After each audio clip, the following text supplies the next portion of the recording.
Hello people of the earth and welcome to QuickSave TV. My name is Mike, and in this new episode of QuickSave Daily we're going to go ahead and talk about next generation consoles from my perspective, what do I think they should have and what they should focus on in order to present a proper competition to new console systems such as Ouya and to PC itself. First of all guys, I'm really sorry this daily is a bit late. I've fallen behind quite a little bit. I was reorganizing the workplace here for myself. I finished, it looks much better, much more tidy and organized, and I've been trying to figure out how to actually do something. I had several problems with editing of new Binding of Isaac, but I'm just trying to catch up. I hope I'm not going to fall behind on Amnesia episodes, but I'm really not sure right now. Anyway, regardless, the game in the background is going to be Super Meat Boy. That's a great game by the same developers that brought to us the Binding of Isaac, and that's a great platformer game. It's very punishing and actually is very difficult in some places, but levels you're going to see are not that extremely difficult. If you're into platformers, you should totally go ahead and take a look at it because it's a worthy purchase for its money, and of course you're going to support the indie developers, creators of the mighty Binding of Isaac.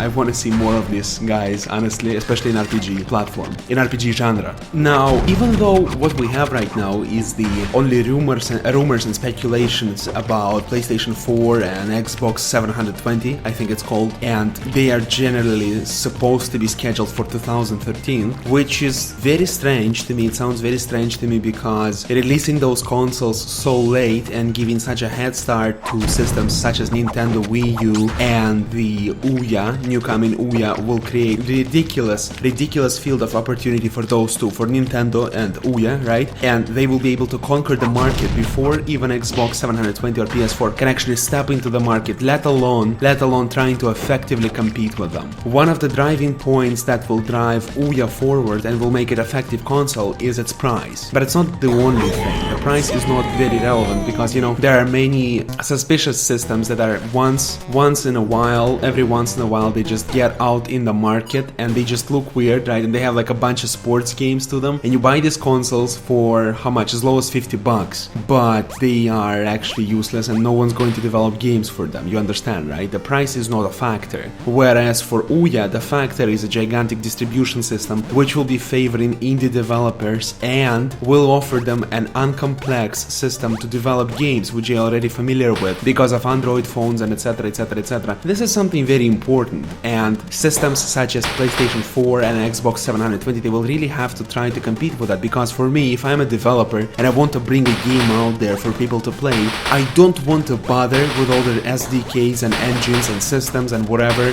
What I want to do is apply my knowledge I already have and release a game to, say, Ouya, because they're very friendly with that, and the price offers they offer, the distribution of the distribution of money obtained from selling games is quite fair. In my opinion, it's 70 to 30. I think it's a great opportunity. Then again, we have the Nintendo Wii U, which has this screen on the controller which will allow the player to experience the game in different way. Nintendo is generally leading the edge in the way they let people to explore the games, right? For instance, remember Nintendo DS and PSP competition? You know why Nintendo DS won? In my opinion, it's because it offered much more than, for instance, PSP. PSP had much more sophisticated graphical engine, much more sophisticated quality of sound, much bigger games, much better resolutions, much bigger, better, blah blah blah. But what it did not offer is as sophisticated gaming experience. Nintendo DS offered a two-screen system with a stylus, which you could use in order to control in games, in strategy games, in action. You could aim with more precision. So you see, it's a lot more opportunity to actually play these games. Generally, Japanese RPGs and classical Japanese RPGs, they were much more successful on Nintendo DS rather than they were on PSP. Then again, the whole casual friendly factor, whereas PSP was like a hardcore console. There's several problems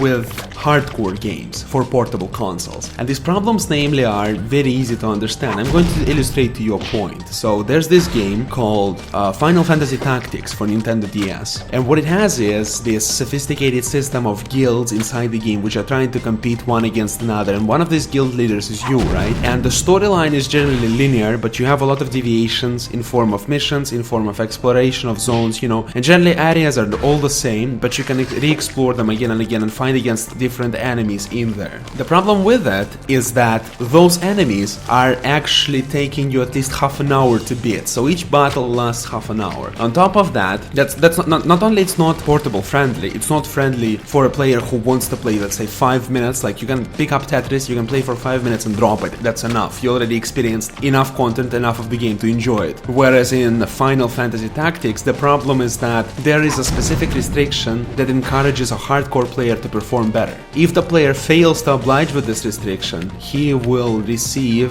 a set of negative effects. Those restrictions can be varying very, from level to level. They can be so different you wouldn't imagine. One of the restrictions is do not use healing spells. Another restrictions do not use AoE abilities. Another restriction is do not use fire spells or ice spells or storm spells. Do not use bows. Do not strike enemy at the back. Do not let enemies strike you at the back, and etc, etc, etc, etc. Now, all those elements would be really exciting if we would be playing a tank simulator on PC in real time, but it's not really cool to have it on a portable console. These things kill the game, make it overly complicated, and alienate the user. What happened with PSP is essentially the same thing. They said, oh, you know what? We have this extremely beautiful device, we have this extremely powerful machine that can run all those wonderful games. We're going to put a whole bunch of games on them, you know? But the only difference of PSP to Nintendo DS in the positive way was the graphical engine and the possibilities of the console. That was it. Because, for example, with Nintendo DS, I can lie on the bed and play however the hell I want. With PSP, when I'm playing more sophisticated games such as Silent Hill 3, for instance, or games like Resistance 2, I would like to have more precision over my controls, right? So I have to sit up, sit straight, because I have to use several triggers, the analogic triggers, you know, I have to be really precise in what I do, and it makes it difficult. Plus, the console is really fragile. Plus, the console does not offer anything that is not usual. Like, for example, its controller itself doesn't offer anything that you didn't see in the past. It's just an inferior controller of PS3. There's nothing new on the controller, okay? Whereas in Nintendo DS, you have the touch screen, you have a double screen system, and you have a very nice placement of buttons, which is really comfortable. This is a competitive advantage. Now, failing to adhere to all of these things made PSP fail to Nintendo DS. Now, what do we have with Nintendo Wii? Nintendo Wii is again a very Wii U, is a very competitive console in my eyes because it does something very unusual. Now, finally, Nintendo does something extremely unusual with their controller. They take it and they place a screen on the controller so that you can use it in your gameplay experience. For example, the way they use that is they make you distracted from the main screen, which is immensely powerful tool in their eyes in order to bring additional immersions into the game. For example, in the new game Zombie U, what you're going to be doing, you're going to be trying to scavenge for supplies and materials in order to restock, you know, your stuff, to get more ammunition, to get maybe food or whatever else you need to get. And the sniper scope. So for example, when you get to a container and you start scavenging in it, what's going to happen is that you're going to have to focus on the screen on the controller, which is incredibly not comfortable because you don't see the enemies, right? And you have to focus on controller, which brings this realistic feeling to the game. Plus, the game is not on pause. The controller shows you the inventory screen. The game is still in real time. Anyone can attack you at any given point in time. This is genius. Another thing, you aim with a sniper scope. What happens is that you don't see the sniper scope on the screen. What you see is the sniper scope on the controller screen, so that you have to focus on another thing again, so it distracts you from the main screen. These things, when combined, bring this additional and very unusual gameplay experience, and it's absolutely astounding. If Xbox 720 and PlayStation 4 will ever want to effectively compete with these consoles, they need to figure out how they will become competitive in terms of control, immersion in the experience, and marketing the indie games, providing a better marketplace, making the games more accessible for developers, and etc, etc. These are the most important factors. Now think about it this way. You could say that the next-gen consoles will have very powerful things inside them, right? Well, my friend, that's a perfectly valid point. My computer, when I bought it, I spent over 1,000 euros. It was 2 years ago. I had to buy everything from scratch, and even back at the time, it wasn't actually the top of the line machine. It was a very good average machine. Now, today, 2 years later, I am falling behind 2 generations on the graphical card, which means a gigantic amount of processing power, even behind the average models, and my processor is at least 2 times worse than today for the same money. This is a serious degrading of the product. Now, how does one prevent degradation of the product? By offering more functions. That's what they've been doing. PlayStation Network, Microsoft Marketplace, but it just doesn't cut it when compared to Nintendo Wii U new control elements, which will increase the immersion, or the new new production and selling systems which Ouya will offer. If they do not offer something revolutionary or something at least evolutionary into the experience of the player, no one will actually buy them. Because right now, as the things stand, people are much better off buying a cheap computer, considering that everyone actually has a computer at the household. You know, you can buy a cheap and affordable computer, which will be actually much more better purchase than just buying a new console, let's say PlayStation 4 or Xbox 720. But buying a PC is not the same as buying Ouya or buying Nintendo Wii U. They are distinctly competitive because of these things. There's no such things on PC, there's no such sophisticated controllers yet, and there's no such, let's say, marketing systems for PC as there's going to be on Ouya. Not every, for example, someone actually confused Ouya with a console that would be like Steam. No, it's not Steam. Steam is distinctly different. Steam does not necessarily offers a free portion of games to you, whereas Ouya necessarily, under the agreement, every developer has to offer at least a portion of their game for free for everyone to enjoy. Which means that once I bought Ouya, I will have a huge catalog of games. Some of them will be absolutely free, some of them will have a huge piece of chunks of content, and some of them will have subscriptions, some of them will have premium content, some of them will have at least trial versions. On Steam, far not every game has a trial version. That's a very serious disadvantage for Steam as a distribution platform. For example, me myself, I would be much more willing to buy a product if I would be able to take a look at it for at least an hour, test the gameplay. Even though with many genres and games, 1 hour of gameplay is not enough to actually judge about it, but it's much better than having nothing at all and buying